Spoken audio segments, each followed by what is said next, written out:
Di Heart Reset, saya akan tunjukkan cara atur pantauan detak jantung dan pemulihan di AMAZFIT Cheetah Pro.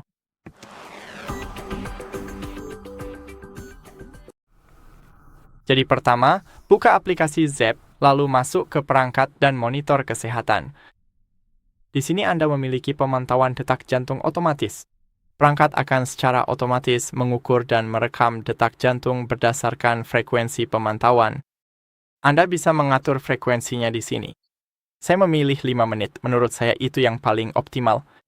Selain itu, Anda juga memiliki pemantauan detak jantung aktif. Saat mendeteksi aktivitas fisik, perangkat akan secara otomatis meningkatkan frekuensi pemantauan. Ini juga meningkatkan akurasi detak jantung di awal latihan, jadi saya tetap mengaktifkannya. Selain itu, ada beberapa opsi lain di sini, misalnya pemantauan pernapasan saat tidur, stres otomatis atau oksigen darah otomatis. Saya terima kasih, jangan lupa like video ini dan sampai jumpa lagi.